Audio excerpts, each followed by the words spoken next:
검찰이 탈북어민 북송 사건과 관련해 문재인 정부의 장관급을 피의자로 소환하면서 당시 청와대 고위직의 소환도 임박했다는 관측이 나옵니다.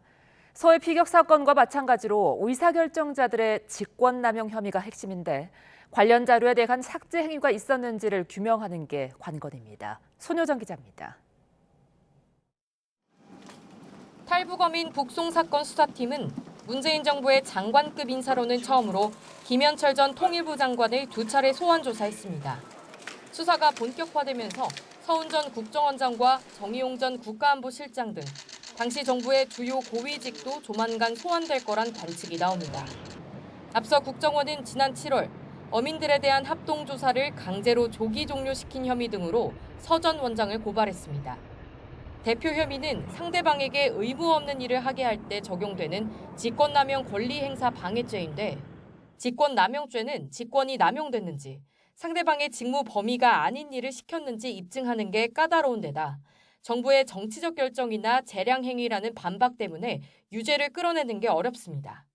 때문에 결국 자료 삭제와 같은 구체적인 위법 행위가 있었는지 입증하는 게 관건이 될 거란 관측이 많습니다. 당시 정부 고위직이 임의로 실무진에게 관련 자료 삭제를 지시한 사실이 확인되면 이를 중심으로 범죄 사실을 구성할 수 있기 때문입니다.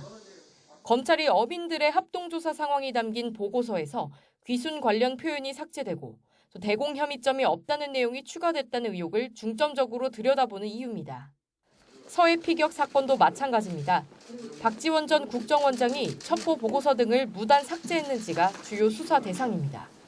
지난 1일부터 시작된 대통령 기록관 압수수색에서 사건 직후 열렸던 청와대 관계장관 회의 기록이 발견되지 않는다면 수사 방향이 자료 삭제 의혹으로 틀어질 수도 있다는 전망이 나오기도 합니다.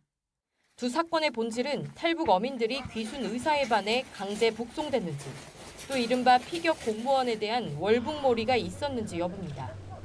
하지만 백운규 전 산업통상자원부 장관 등이 연루된 월성원전 경제성 조작 사건처럼 핵심 쟁점이 자료 삭제 의혹으로 옮아가는 양상입니다. YTN 손효정입니다.